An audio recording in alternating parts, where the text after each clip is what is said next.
Assalamualaikum warahmatullahi wabarakatuh. Kami dari kelompok 3 yang beranggotakan yang pertama Isa Nur Cahyanti, NIM 107, yang kedua saya sendiri Regina Sekarlufta Nugraheni, NIM 109, yang ketiga Adelia Retno Wulandari, NIM 134, yang terakhir Hanifah Febrianti, NIM 143. Di sini kami akan menjelaskan tentang sistem informasi manajemen. Sistem informasi manajemen adalah suatu sistem yang dirancang untuk menyediakan informasi guna untuk mendukung pengambilan keputusan dalam kegiatan manajemen, baik dalam perencanaan, penggerakan, pengorganisasian, dan pengendalian dalam sebuah organisasi. Intinya, sistem informasi manajemen ini untuk menunjang keputusan oleh atasan atau manajer dalam sebuah organisasi. Mengapa suatu organisasi harus mengetahui tentang sistem informasi manajemen? Agar organisasi memiliki suatu sistem yang dapat diandalkan dalam mengolah data, menjadi informasi yang bermanfaat dalam pembuatan keputusan manajer, baik yang menyangkut keputusan rutin maupun strategis. Jadi, data-data yang belum bisa dibaca tersebut melalui sistem informasi manajemen akan diolah menjadi sebuah informasi, dan informasi ini akan dijadikan acuan oleh seorang manajer atau atasan atau pemilik perusahaan untuk mengambil sebuah keputusan, baik keputusan rutin maupun keputusan strategis. Mengapa perlu mengetahui tentang sistem informasi manajemen? Ada beberapa alasan. Yang pertama yaitu dapat mengetahui berbagai macam informasi dengan lebih cepat dan akurat. Yang selanjutnya, menambah pengetahuan terkait dengan teknologi informasi. Di samping juga membantu manajemen menyiapkan data dalam mengambil keputusan. Selanjutnya mengenai sistem. Definisi dari sistem yaitu suatu jaringan kerja dari prosedur-prosedur yang berhubungan, berkumpul bersama-sama untuk melakukan suatu kegiatan atau untuk menyelesaikan suatu sasaran tertentu. Contohnya sistem pabrik. Dalam sebuah organisasi pabrik, unsurnya ada orang, mesin, dan order yang bertujuan untuk produksi untuk menghasilkan sebuah barang. Selanjutnya, karakteristik sistem. Sebuah sistem harus memiliki yang pertama, sasaran atau objektif, yaitu sesuatu yang ingin dicapai dalam jangka pendek dan atau jangka panjang. Yang kedua, tujuan atau goals, yaitu pencapaian akhir yang hendak dicapai dalam waktu yang panjang. Yang ketiga, kendali atau kontrol, berupa menjaga sistem agar tetap berjalan sesuai rencana dan tujuannya. Yang keempat, umpan balik atau feedback, yaitu mengukur operasional proses sistem atau mengembalikan kondisi menyimpang menjadi standar. Jenis-jenis dari sistem informasi manajemen yang pertama adalah sistem yang menentukan. Sistem ini menentukan bekerja dengan cara yang betul-betul dapat diramalkan, seperti contohnya yaitu sistem komputer yang bekerja dengan tepat sesuai dengan program. Lalu yang kedua adalah sistem yang memungkinkan. Sistem ini memungkinkan dapat dipandang dari sudut perilaku yang mungkin, tetapi pada tingkat kesalahan tertentu ada pada ramalan yang dilakukan oleh sistem tersebut. Seperti contohnya yaitu sistem inventaris karena rata-rata permintaan. Lalu yang ketiga adalah sistem tertutup. Sistem ini yaitu ilmu yang dirumuskan sebagai suatu sistem yang dapat berdiri sendiri atau yang lengkap. Sistem ini tidak terjadi pertukaran dengan lingkungannya. Seperti contohnya adalah reaksi kimia dalam sebuah botol yang tertutup dan terpisah. Lalu untuk contoh dari sistem tertutup pada sistem informasi manajemen adalah seperti sistem program komputer yang dirancang tertutup karena program ini hanya menerima masukan yang telah ditentukan sebelumnya oleh pemilik komputer tersebut. Lalu untuk yang keempat adalah sistem terbuka. Sistem ini mengadakan pertukaran informasi, bahan, atau tenaga dengan lingkungannya. Pertukaran ini dilakukan secara acak dan tidak ditentukan. Contohnya yaitu sistem organisasi di mana organisasi akan menyesuaikan dirinya dengan mengatur diri dan mengubah diri dengan kondisi yang berbeda untuk kelangsungan organisasi tersebut. Selanjutnya adalah model dari sistem informasi manajemen. Yang pertama adalah sistem informasi sentralisasi atau SI terpusat, di mana sistem ini menempatkan data informasi yang terpusat yang pada umumnya bersifat tertutup. Keuntungan dari penggunaan sistem ini yang pertama adalah tanggung jawab dengan mudah ditempatkan, efektivitas penggunaan peralatan, perlengkapan, dan ruang. Lalu untuk kekurangan dari sistem ini adalah yang pertama dapat mengakibatkan peningkatan sistem pengarsipan pribadi yang membutuhkan waktu ekstra dan pengembangan sistem dan arus informasi yang cepat. Lalu yang kedua adalah sistem informasi desentralisasi atau SI terdistribusi, di mana sistem ini merupakan pemrosesan dilakukan di masing-masing penggunaan yang dibagi menjadi dua, yaitu per dan sistem distribusi.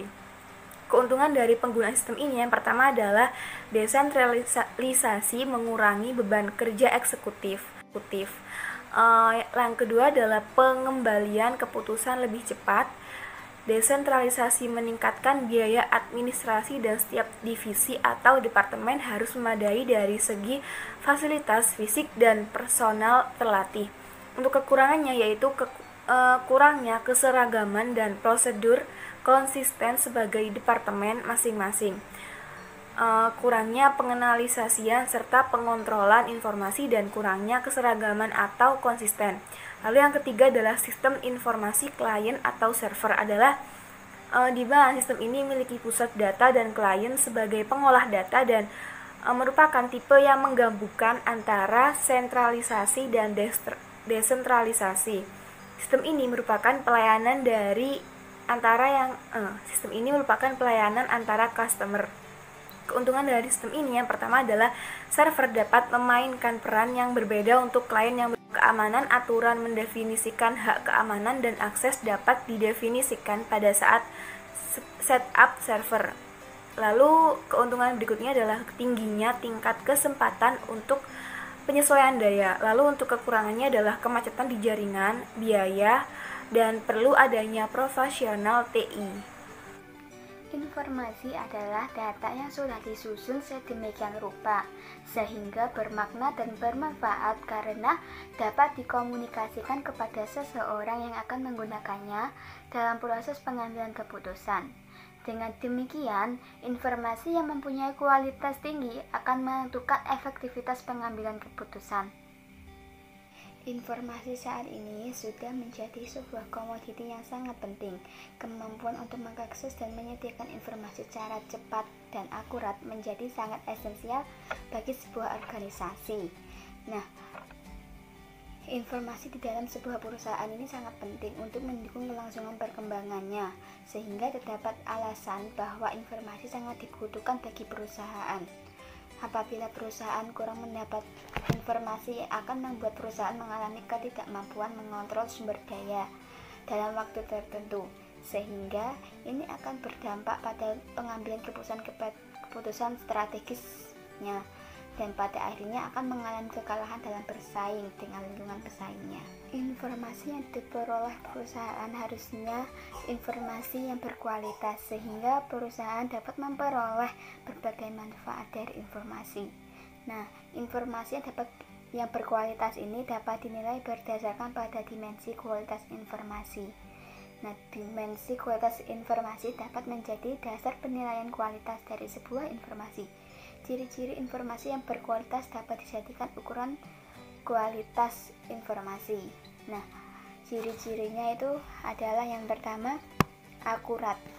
Informasi diharuskan akurat karena dari informasi yang tidak akurat akan banyak timbul gangguan yang dapat merubah atau merusak informasi tersebut.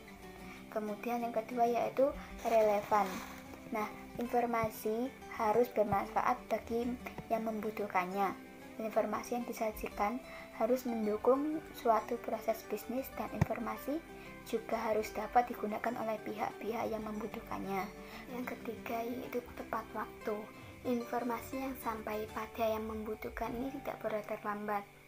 Nah, informasi yang sudah lama tidak akan mempunyai nilai. Hal ini disebabkan karena informasi merupakan landasan dalam pengambilan keputusan. maka akan berakibat fatal pada suatu organisasi, instansi, maupun perusahaan. Nah, informasinya sesuai dengan kebutuhan dalam suatu periode waktu tertentu. Kemudian yang terakhir yaitu lengkap. Informasi harus diberikan secara jelas, lengkap atau detail, dan mutakhir sesuai dengan yang diinginkan dan dibutuhkan. Baik, di sini saya akan menjelaskan mengenai manfaat dari sistem informasi manajemen, penggunaan sistem informasi manajemen, dan peran sistem informasi manajemen terhadap pengambilan keputusan.